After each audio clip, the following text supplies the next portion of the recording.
I'm here to welcome you all to this panel, History Matters, and So Does How It's Told, with David Marr, Alison Bashford, and Marc Fennell.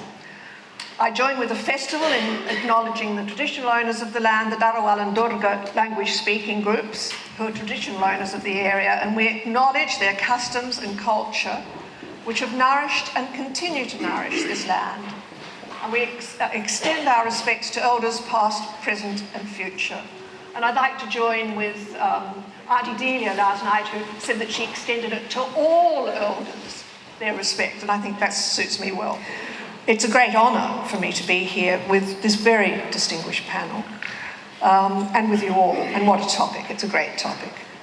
I'm not going to give full CVs of our distinguished guests, because that would take the whole of the session. But we do have David Marr, Australia's public intellectual. We've got... No? No, he is. We have one, and at the moment, it is David. It passes like the Governor-Generalship. Thank you, Just own it, David. Just own it. Yeah, no. Rubbish. Sorry. Yeah, well, go on. Why? I'm a blowhard show-off. Okay. That was on the job description. Any public intellectual has to be. All right, okay. We've got Alison Bashford, a distinguished academic. I'll say that she's a very distinguished academic in that her work is written like a dream. It's readable. It's the most pure prose. And Marc Fennell, whose televisual omnipresence speaks of omniscience. Probably on a TV channel right now. Yeah. Probably a 3-letter one that you pay for with your taxes. So these three really know how to tell history and to take on the big issues. It's just a century since Lytton Strachey's Eminent Victorians, actually it was 1918. And as I looked through these three and their oeuvre, I thought this is the next stage of Lytton Strachey's debunking of the great Victorians, but doing it without any self-righteousness. Lytton Strachey absolutely defused the idea that those Victorians were great major people. What we've done with these three is that similar debunking, but with good humour and with real sense of judgment, I think. So that's what I'm finding very interesting. I think what's happening is that we're in another stage, as happens historically, of shifting the lines of how history is told, how well it's told, which is fantastic, but also how the stories work. So that's what we'll be exploring today. I'm going to begin with David Marr. He's not a public intellectual. He says he's certainly the thinking man and woman's go-to voice, legally trained, prolific and influential face in television, voice on radio, print media. I think for myself, I was eternally grateful. I was a child at Adelaide festivals when Patrick White was around the house, and he was a really awkward man, particularly with schoolgirls, I think. And of course we were all studying, I mean, he didn't like them. We were all studying his books, which I thought were marvellous, and I never really pulled it all together until your biography, and I understood the sheer complexity but nuances of his character, an enormous achievement. Now we have Killing for Country, a family story. And here I'm particularly struck by the level of detail and of evidence. And David is very clear in the book in acknowledging the work of his partner Sebastian, in scrutinising the evidence, in adding the sharp legal mind to it. But it is a triumph, a Herculean historical task of tracking postings across rural Queensland of the native police. God knows how you got that information. Of details of the careers and then their problems. And I think even more, doing it in an even tone.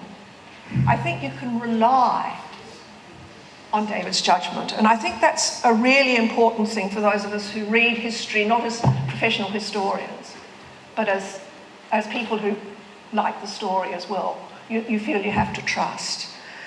Last night, David gave the opening talk and was scornful or concerned about the political devaluation of truth-telling, of that notion of truth-telling in Australia. And it was a very important and really quite impassioned speech.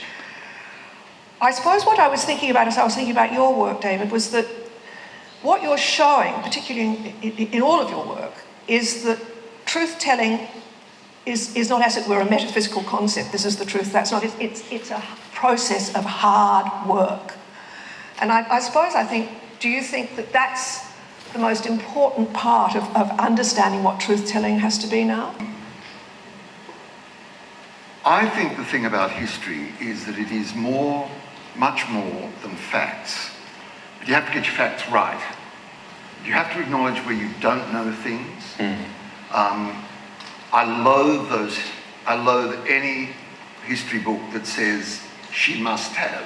And that's the giveaway expression, she must have. Okay, we're into guesswork here.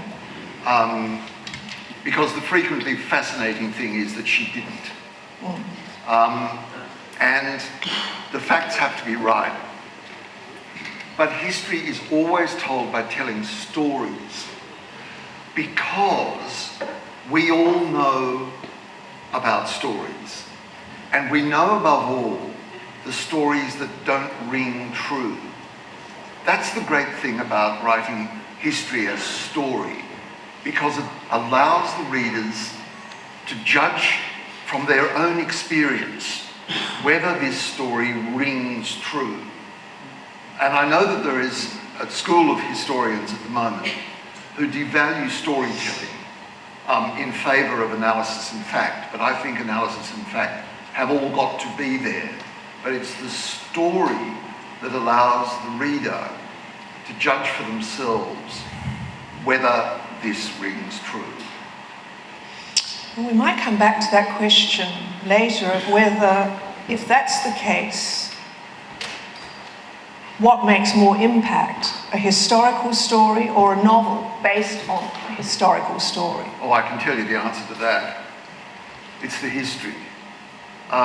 And particularly the history that does that most impressive of all things, that says, we know nothing about her life for the next 18 months, full stop. She next reappears in the Willambar as a governess. And I think of those gaps. This is a ridiculous metaphor, and I apologise for it before I even deliver it. But it's a bit like a spark plug, and the spark jumps across the gap. It's the role of a historian to fill those gaps and to flesh out the characters in ways that a historian can't. We search for every detail that is possible. And there are great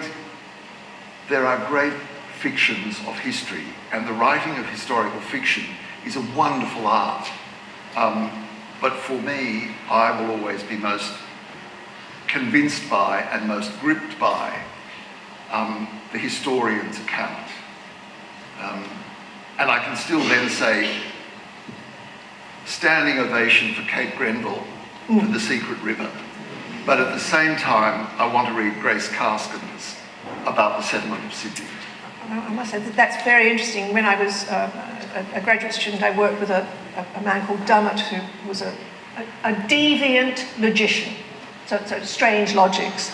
But one of the things he said, which always seemed most perverse, was that truths in the future are decidable, because all you have to do is wait and you can find out what happens. Whereas the past has areas that are completely undecidable, about which we don't know. So that's the spark plug. Yeah. I'll if you'd like to do some deviant logic, I'll and if I just add one more thing, the great gap in the... when I was writing the life of Patrick White, I had thousands of his letters. I could tell you what he was thinking in the second week of February 1952. But in Killing for Country that Sebastian Tesoriero and I were working on, nearly all of the records of the Queensland Native Police have disappeared. Nearly all of them. I still have a dream that they're in a Nissan hut on a remote Queensland aerodrome waiting to be recovered, but they're almost certainly gone. And therefore the task there was to write a history of a force whose history had been deliberately destroyed. Yes. And that's where the employment of very skilled workers in the archives was important, as well as the work that Sebastian and I were able to do. Yeah. But it's all gaps. It's all gaps. Well, we might come back to that a little later. That's a fascinating concept, isn't it? Alison, you're a professional historian, unlike the others here. I'll claim that. A very different formation from your colleagues. You're the Scientia Professor in History and Director of the Laureate Centre for History and Population at the University of New South Wales, a fellow of the British Academy and the Australian Academy of Humanities. That is scholarship at its top. Yet, and I think this is fascinating, your prose just glistens. I wonder, as a philosopher, I shouldn't be frightened of theory, but you're very careful about how you play your theory in your history, and you're very strong at the story. So beginning with the Huxleys, this marvellous retelling of a story that many of us know lots of, the family of the Huxleys, the Julian Huxley, the wives, the Aldous Huxley, all of those stories are much rehearsed.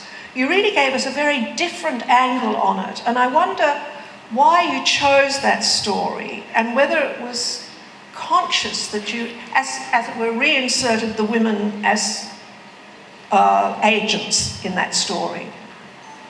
Thank you, and thank you for the kind words on prose. This book, An Intimate History of Evolution, it's called, really was my first leap from writing many books for other historical readers into another world. And I thought it was about time, and I quite deliberately have left, thank you, the theory is very light. I used to write in a much more theorised and even politicised way than this book was, which is something that we might talk about.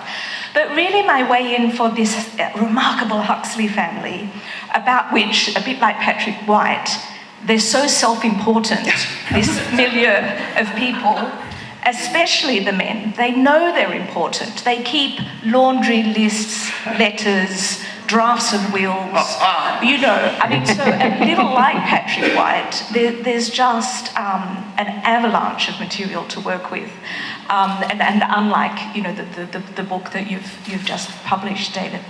So, but the Huxleys for me are like I like writing really big histories, and I like people in the past, historical actors in the past, who are bold about thinking really large things, who think about the planet, who think about the world's future, who think about, the Earth 10,000 years hence. They're the historical characters, and I'm a historian of science by training, so they're kind of cosmological thinkers in all senses that really attract me. How did people get to think in such a massive way in the past? But I wanted to write myself a history of something that brought the 19th and 20th century together, something that went all the way from, the colonial wars that you're writing about through to the Cold War. Bring those two massive centuries where the world just changed completely. And I needed an anchor to do that. And the Huxleys proved that. And so it's a book about the intergenerational, 3 and 4 generations of this family. The grandfather, Thomas Henry Huxley, known widely as Darwin's bulldog, really Darwin's most outspoken spokesman, and his 2 grandsons, Julian and Aldous Huxley. So they really served as something I could hold on to and tell a story of these massive changes over the 19th and 20th century, all the way from Thomas Huxley was born 1825, and his grandson Julian died 1975. And a little writerly device that occurred to me very early on was to think of them as one very long-lived man, 1825 to 1975, and that just helped me kind of capture these 2 centuries that I wanted to write about.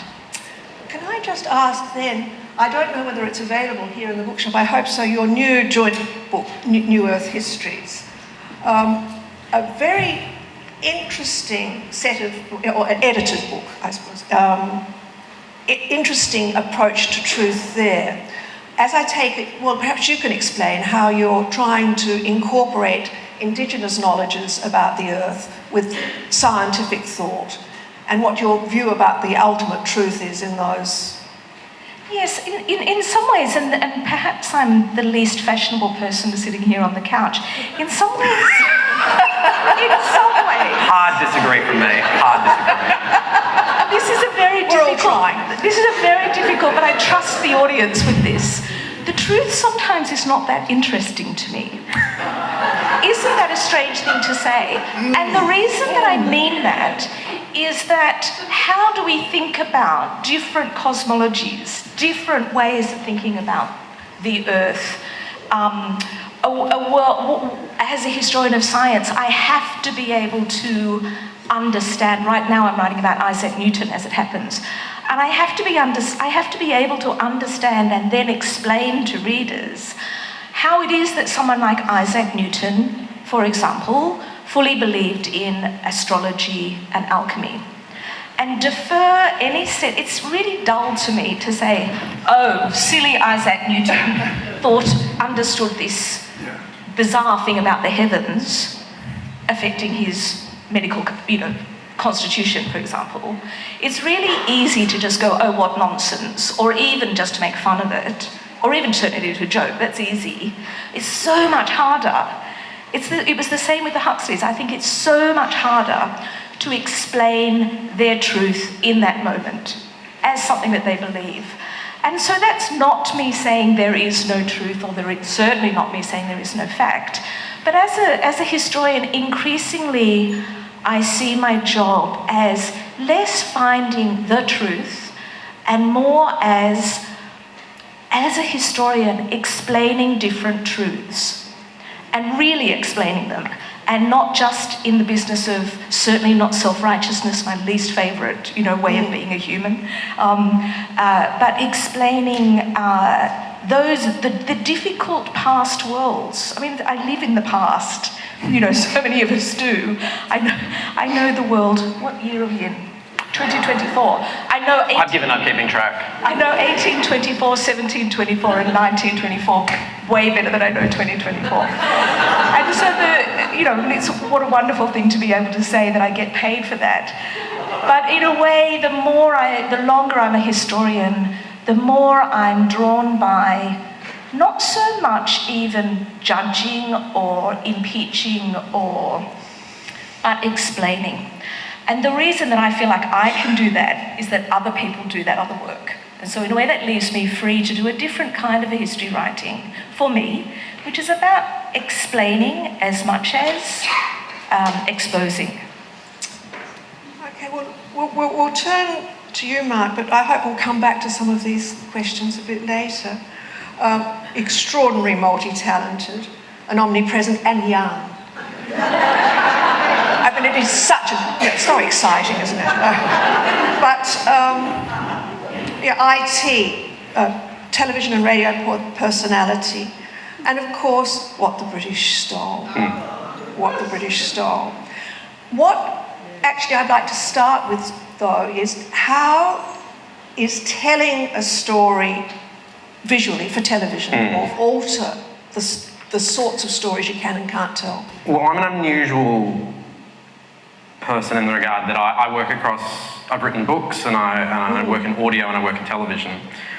And I've done a bunch of different documentaries and podcasts about historical topics that have led to Stuff the British Style.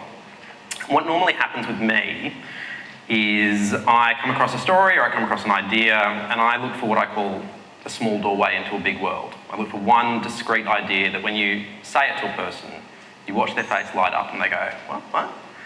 And then I just get sucked into a vortex. And I get sucked into a vortex and I just write out what I think this thing could or should be.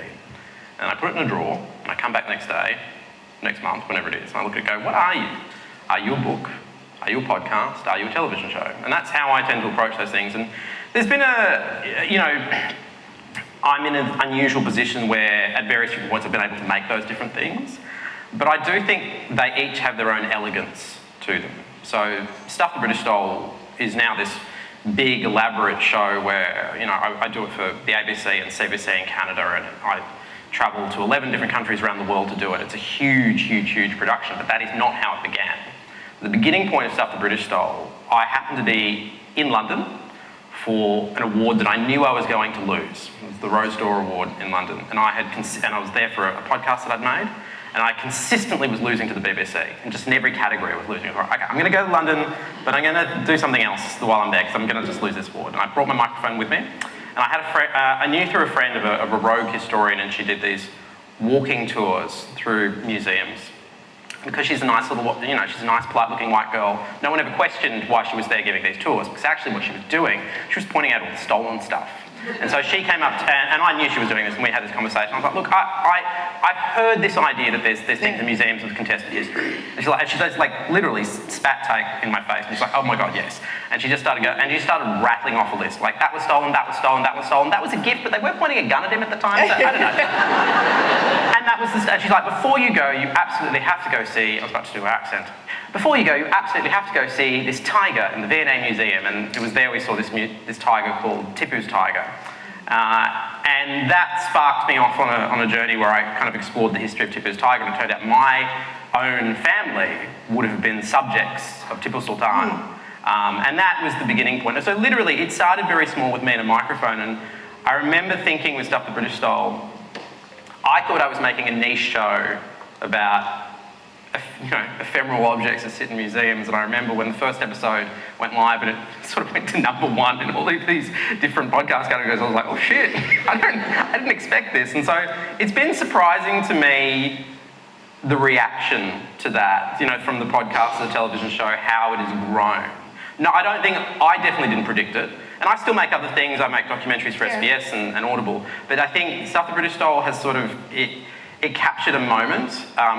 It is extraordinarily hard to shoot that show in the UK. Is it? Yeah, no, you'd be amazed how quickly talent disappears, location permissions disappear with that title. Really? Yeah, and actually the distributors did ask, because they sell it all around the world. BBC play it all around the world, and other broadcasters as well. But I had this very sheepish conversation with one of our partners, like, would you ever be interested in just changing the name? I was like, even just putting a question mark on the end, would you be okay with that? I'm like, mate, at this point, I don't care. Go sell it. But it's interesting how much that incredibly blunt title is this remarkable double-edged, because anybody who's ever watched the show or listened to the show, they know that it's very even-handed and it's fact-checked within an inch of its life for two separate public broadcasters.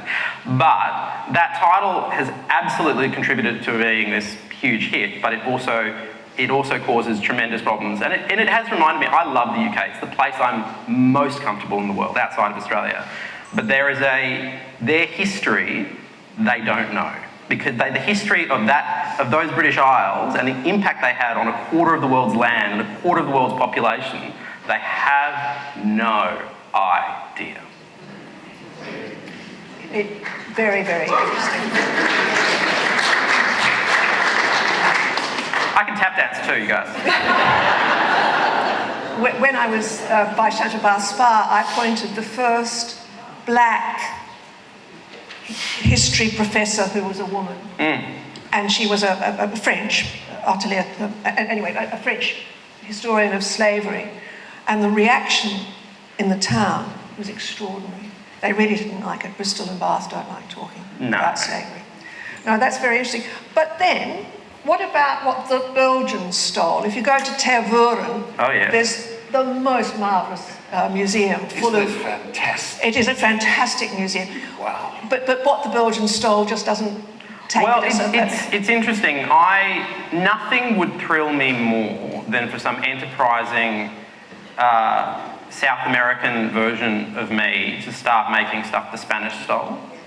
Or stuff, somebody in the Pacific Islands making stuff the French stole. I think partly there is a spin-off that I've been wanting to do for a long time.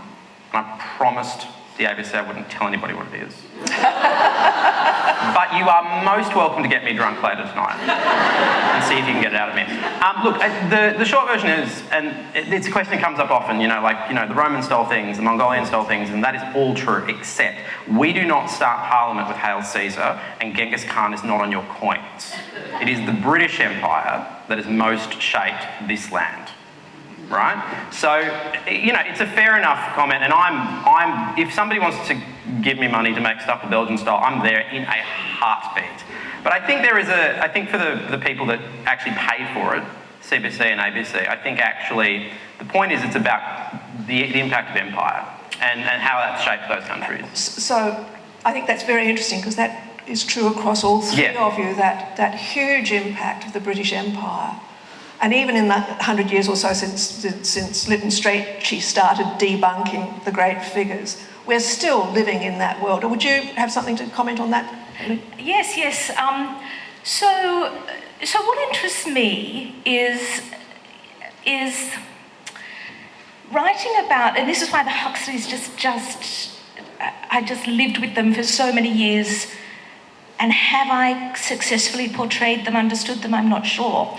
But in a way, what really interested me was I could have written a book about Thomas Henry Huxley sailing up the coast. Yes.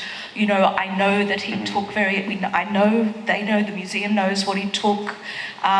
He was a diarist. He wrote everything that he said, thought, drank, ate. So we know who he met. I mean, it's kind of intricate detail in a way you don't have to. In some ways, doing that kind of tracking is not that hard. Because all the materials are there, and they just say it. That's the other thing. In some ways, you don't have to do an expose because the historical characters themselves just say what they're doing so much more explicitly than one imagines. But what interested me, what was far more challenging to me, was to write about them, yes, in the High British Empire moment, yes, sailing through the Pacific and taking things and engaging with people and being interested in local Indigenous people for all the wrong reasons, and doing just, these people are just bigots, capital B, capital I-G-O-T, there's no question about it. But at the same time, this family is opposing the Church of England in a very dangerous way. The family goes on to become, write what's called the Geneticist Manifesto, which is one of the great anti-fascist, anti-racist statements of 1939 on the cusp of war. They go on to Julian Huxley then goes on to make films with the great Jewish filmmaker, I can't remember his name, which is terrible, but his Jewishness is very important. They make a film together called Man, One Family, and that's 1946. So for me, the harder thing this is my job as explainer, not finger pointer, for me as a historian, is to explain how these people are deeply, deeply inside stuff the British stole. And at the same time, this dynasty is presenting in the 1930s and after the Second World War, some of the most important anti-racist biology statements, films, articles, books that were evident anywhere. It's the grey areas, right? How do the same people get to do both of these things? And for me, as someone who's, you know, in a way not leaving behind being, I'll always be, I'm a historian through and through, but turning more into a writerly world and writing not a history of evolutionary ideas through the Huxleys, but an intimate history of evolution. Yeah. How is this about what people are thinking, writing, being, doing? How do they think that this is reconcilable? That they steal things and then go on to write anti-racist tracts. That's what's hard to explain, and that's my job. Last night, Auntie Delia talked of the history of Berry. And Alexander Berry is a great figure. We know that he did many things. Apart from anything else, he stood on the top of the hill at Coolangatta, which is down in the mouth of the Shoalhaven, climbed a tree, and then claimed as his property all the land from the escarpment here down to Jervis Bay as his. But he was a great man. But at the same time, as Auntie Delia explains, as Katrina Mackenzie tells us in Storylands in a fictionalised version, took Aboriginal implements, sent them back to the University of Edinburgh.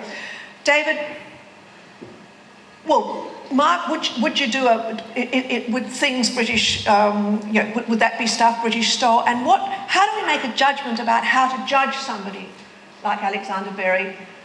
And do we keep the name of the town here? It's start. You go, David. Well, that's on you.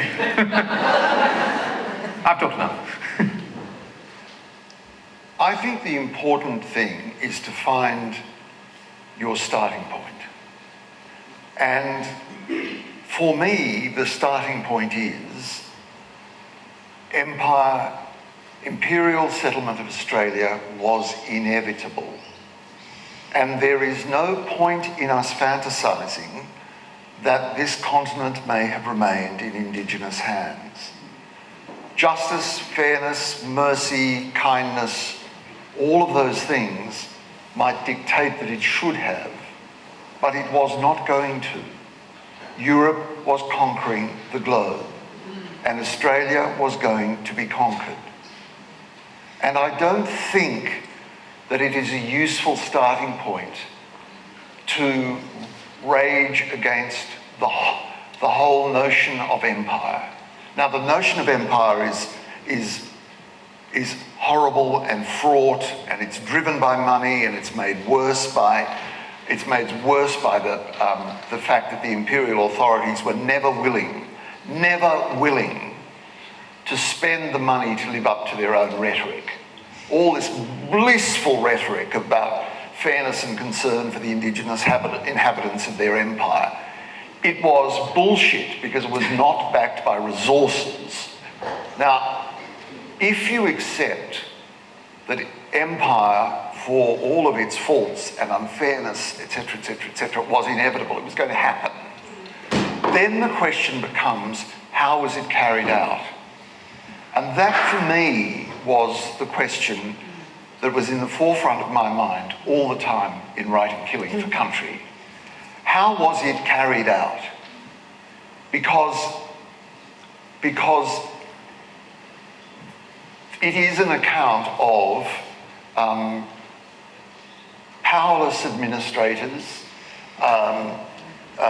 purse-happy imperial governments, about the political sway of the squatters, about the fear of losing Australia like they lost North America. It was about all of these things. And that is, for me, what makes the story of it both heartbreaking and real. But I don't think you can judge it from this vantage of, oh, I wish it had never happened. It was inevitable. It was an earthquake in the history of the world over 4 centuries, and it was inevitable. But in Australia, it was carried out with particular negligent brutality. And there were amongst the squatters, that Berry, of course, was not a squatter because this was within the 29 counties. He was a settler. There were good and bad. And the study where Sebastian and I look most closely at this, the difference between good and bad, is in the hinterland of Brisbane. Because in the hinterland of Brisbane, there were a group of rich Scottish families took up an immense amount of land. And some of them were appalling murderers, just appalling murderers. The name Kilcoy will come to mind, of course.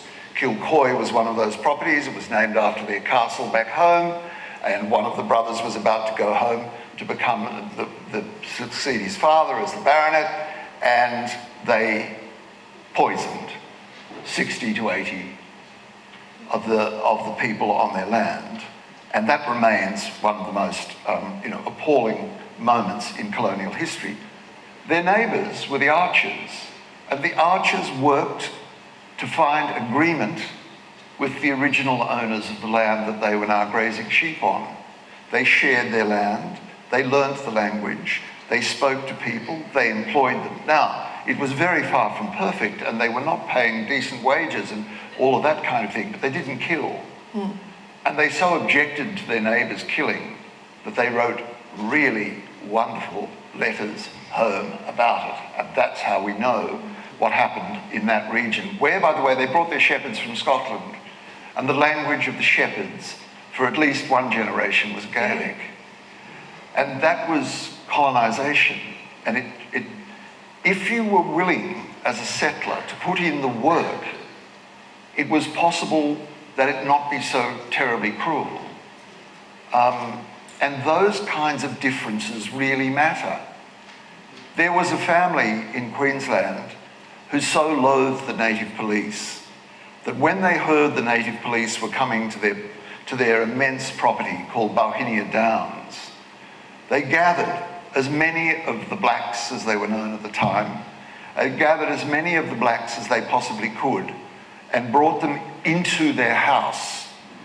And these two brothers stood on the veranda of their house and told the native police to go away. And it was a famous incident in Queensland. Their neighbours hated them for it, but they saved the lives of the men, women and children on their land. And one of those brothers is the great-great-great-grandfather of Peter Dutton. Oh, all right.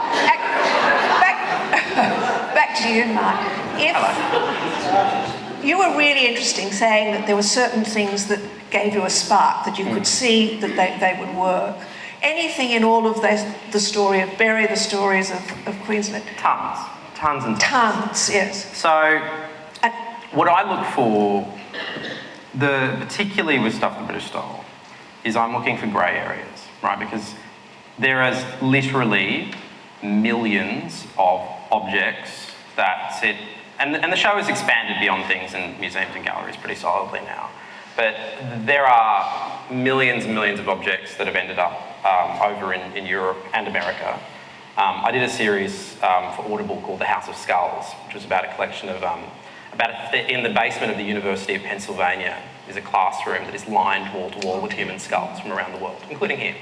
And I happened to be talking to a priest, because this is what my life is now. I happened to be talking to a priest from Tasmania. He's like, yeah, I got a call from America, and they said, we've got a Catholic skull here, and they don't really know what to do with it. And can you tell me what to... And so they called me and asked me what I should do with it. I'm like, sorry. And with that series in particular, it started off as, I was like, is this a Stuff the British Style episode? And I was like, no, this is something else entirely. And actually the skulls were brought together by a very famous phrenologist by the name of Samuel G. Morton. And he worked his networks around the world to have skulls from, with people that worked in navies and merchant seamen, to collect body parts from around the world to bring them together so he could essentially execute this argument, which is the 5 races of man, which is where the idea that different brain sizes of different races indicate that we're actually separate races. And here's a shock, white male skulls are are the biggest and best. Who would have guessed? And African skulls, of course, are the lowest, and the rest of us are all sort of somewhere in between. What a shock. Anyway, and that was, and it was people that he taught went on to set up laws in the deep American South, and there's this incredible, the tentacles of this collection reached out, and of course, the university put it on display, stupidly, in 2014, and most people inside the university knew it existed, but almost nobody, it seemed, outside of the people of Philadelphia knew about it, and then suddenly, a huge African-American community, suddenly people walk inside and they go, what is that? And it became a massive, massive scandal that the university has desperately been trying to put those, that genie in the bottle, and really ineffectively.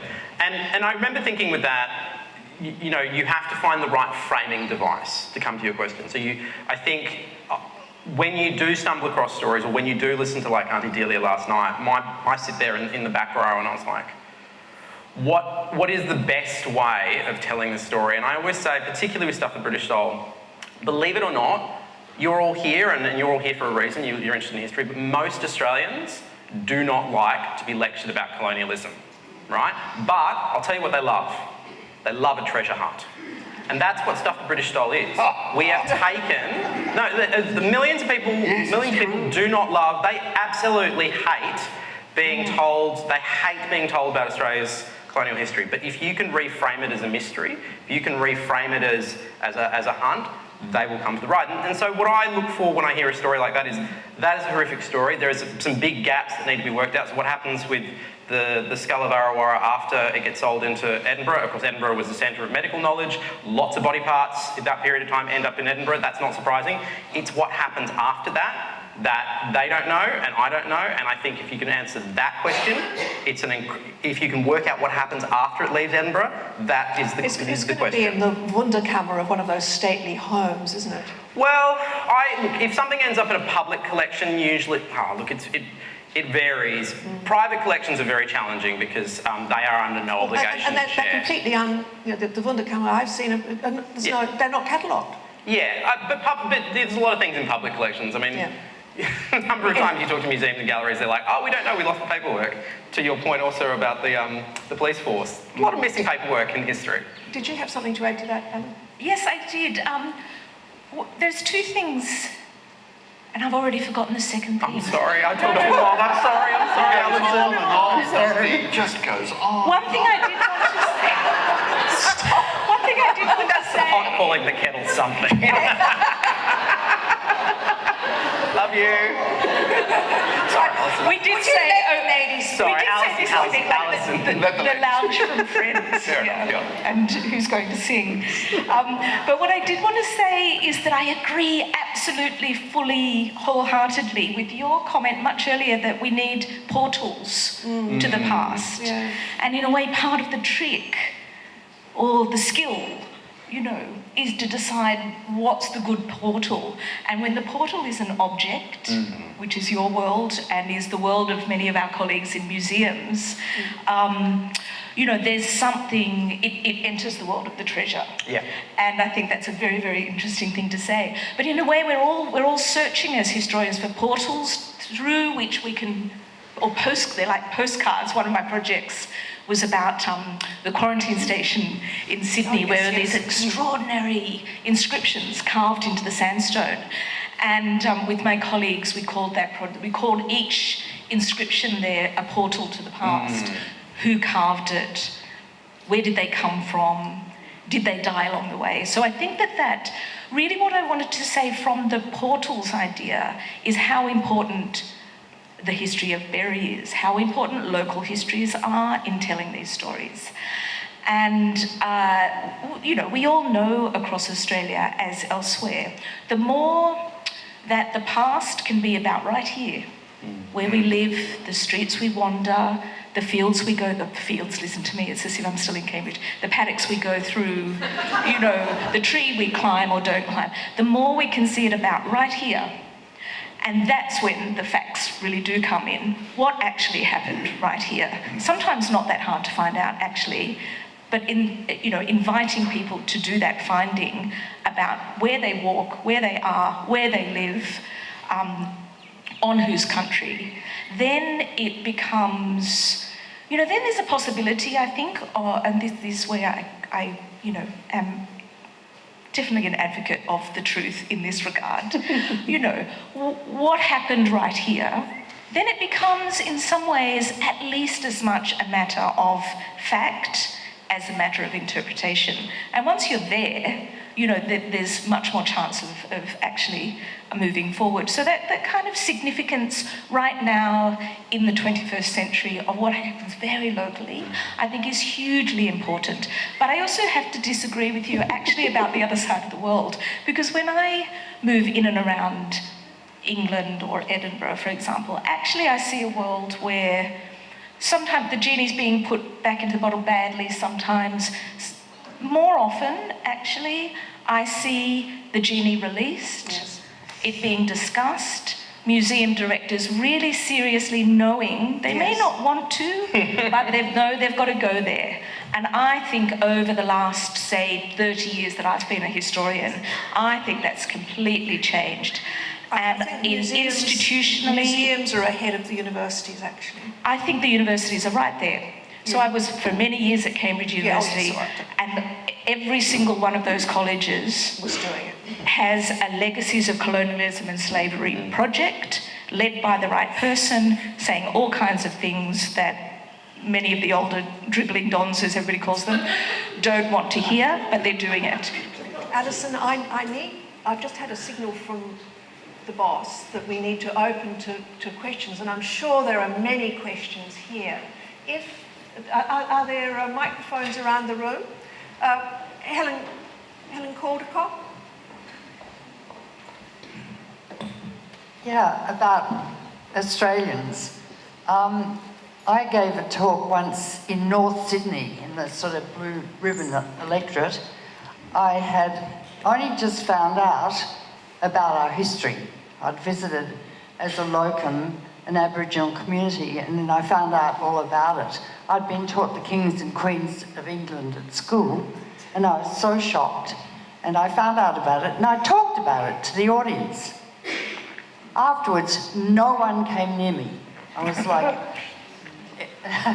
I was like poison, and I thought, what's happened to these people? Why don't they want to talk about it, our history?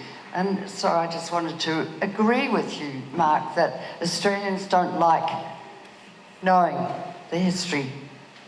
You should see my my direct messages on Instagram and Twitter when a new series of Stuff the British Dolls announced. What about all the laws that they gifted us? I'm like, they didn't gift you laws. They brought laws with them for themselves. It's not a gift. It does my head in every single time. Helen, I'm not so sure that that's now the attitude. I think since 1981 is the watershed year, because in 1981, quite by chance, a couple of months apart, 2 books were published. Henry Reynolds' The Other Side of the Frontier and Judith Wright's A Cry for the Dead. The Cry for the Dead. And since that time, despite the kind of opposition that I was talking about last night, there has been steady work. Now that's 81, 91, 100, it's nearly 50 years. And in that time, the scholarship has been immense. And I really do think that the attitude of Australians has changed. I think there is now a curiosity and an acceptance. But look, I just wanted to just briefly one other thing. We were told everything was forgotten. That is such bullshit. The genocide in Tasmania was known to us as children. It was taught to us at school. It was known around the world. It is regarded as one of the worst moments in the history of the British Empire. What happened in Tasmania was never forgotten. What curiously was forgotten was what happened on the mainland of Australia. It's very picky when you think about it, extraordinarily picky. But we did never forget, and we didn't investigate. That's the difference. But we do now, and I think there is a real appetite for us to know. And in district after district, I can't tell you the wonderful help that Sebastian and I got from local historical societies all the way through Queensland and in northern New South Wales. They know stuff, and they're very irritating because you work for months to work out what happened somewhere. And you go to one of these local historical societies and they say, oh yeah, that's right. Now what happened was this. And they knew it all along. But the appetite is real. Can I just say a deep abiding love of all local historical societies everywhere in the world? Yes. They are my favourite people. They work the hardest. They love their communities. And I agree with that. They are some of the best people you will ever deal with. I think there's an interesting moment right now where local history is meeting family history. Yes. And in places like Australia, that has very particular implications. But I'm with you entirely, David. I do think the mindscape here has changed, and I think Henry Reynolds is absolutely critical. And I think that the most important thing that Henry Reynolds, with his suite of books, has done is to show us the evidence that people at the time knew and said that it was wrong. Yes. So it's not a history of, we're the only ones who realised that this is correcting. Yes. One of the great moves forward with Henry Reynolds' books, hugely important, was all the evidence that showed that at the time people were saying, hang on a second, 100%. this isn't, something's wrong here. Yeah, and our book is dedicated to those who told the truth at the time, because there are still people in this area, and some of them my cousins, who say, look, people were different then. Well, they were and they weren't, but murder was murder. And there were people then saying, this is murder. And they were, in the 5 years that Sebastian and I were working on this book, they were our friends all through that. And there they were. And do you know who the best of them were? Journalists. There were a few church people. No Church of England, of course. I think the name Broughton should be stripped from every creek, every district, every street that it is applied to. He was one of the worst. The best were Congregationalists and Quakers.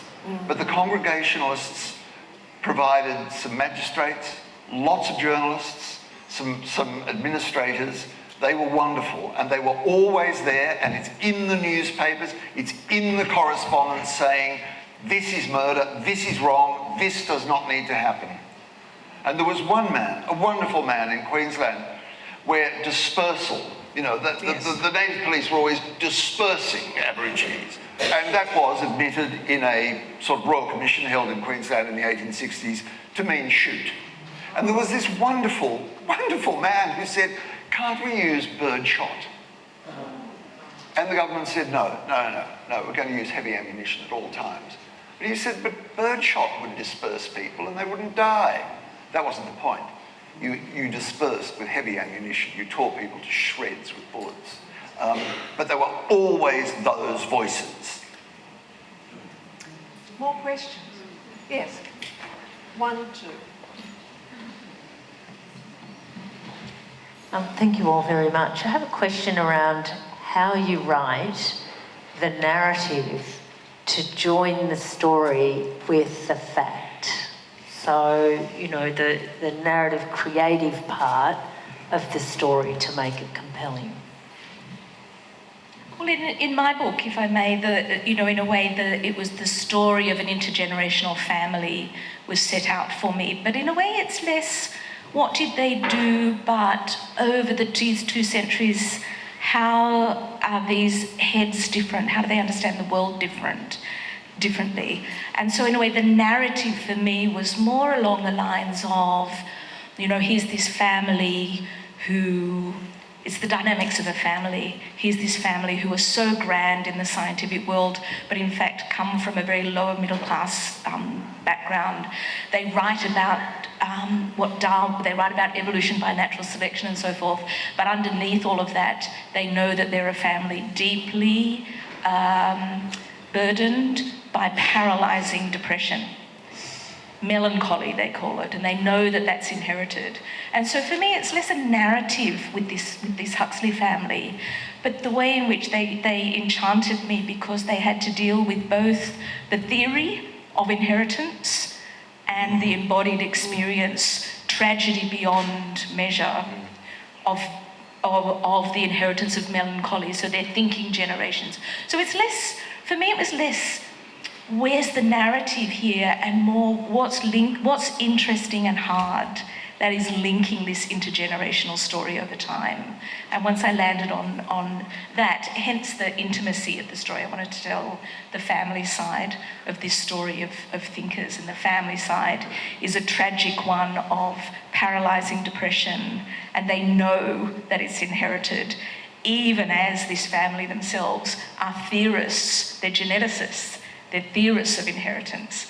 And so it's kind of catching that hook, I suppose, a bit like the portal. Yeah. It's catching that hook more than a narrative, I think, as a writer that was key in that instance. Actually, can I just say one thing with that? What I tend to do across all my different work is I tend to take the key discoveries, the key moments where, I'm going to use a bad word for a second, so just bear with me. I used to work for Andrew Denton, and Andrew Denton used to measure the success of Enough Rope, the interview show. He used to measure it with what he called fuck me moments. Moments where you sit as an audience member and you go, fuck me, is that real? And so I look for those key moments in any story. If we've researched the history of something, I look for those moments where you go, oh my God, is that real? And I try and arrange them out and I go, what is the most surprising way these discoveries can be revealed to an audience? And usually they mimic the order in which I found them, and then I try and arrange it in a way that it feels like a cascade, where this idea, this clue, this thing we discover about this one family, this one object, has a natural bunch of questions that follow it. What is the next turning point that makes the most sense off the back of that? So every time you discover a key part of the story, there's an information vacuum that inevitably drives you to the next point, and that's how I arrange any kind of sense of historical discovery. I'm looking for sort of any turning point that actually invites you to ask the question, but wait, why was he even in New South Wales at the time? Bingo, that's how we get to the next scene. So that's how I tend to arrange those things. Thank you very much, and it's very evident that the historians, the local historians, are working very hard. Good. Yes, that's fantastic. Can I thank our three speakers for an extraordinary